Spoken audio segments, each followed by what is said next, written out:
ভারতের প্রধানমন্ত্রী নরেন্দ্র মোদী বলেছেন, আল্লাহর ৯৯টি নামের কোনোটির সঙ্গেই সহিংসতার কোনো সম্পর্ক নেই। বৃহস্পতিবার ভারতের নয়াদিল্লিতে বিশ্ব সুফি ফোরামের উদ্বোধনী অনুষ্ঠানে তিনি কথা বলেন। ভারতের গণমাধ্যম এনডিটিভি এ তথ্য জানিয়েছে। মোদি বলেন, আত্মার সঙ্গে সুফিবাদের প্রেম এবং সীমান্ত জুড়ে সন্ত্রাসবাদ না ছড়ালে পৃথিবীর বুকে আমাদের এই অঞ্চল স্বর্গে পরিণত হবে। সন্ত্রাসবাদ আমাদের বিভক্ত করেছে। সন্ত্রাসবাদের বিরুদ্ধে লড়াই হলো মূল্যবোধের সঙ্গে অমানবিক লড়াই। তিনি আরও বলেন, এখন সন্ত্রাসবাদ ও উগ্রপন্থা সবচেয়ে ধ্বংসাত্মক হয়ে উঠেছে। প্রতি বছর এ সন্ত্রাসী কর্মকাণ্ড বাড়ছে।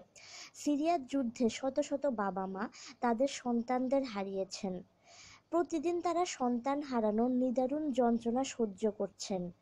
এই সময়ে বিশ্বে সুফিবাদ দর্শনে এ ধরনের হিংসাত্মক কাজ থেকে আমাদের দূরে থাকতে সহায়তা করবে বলে মন্তব্য করেন মোদি।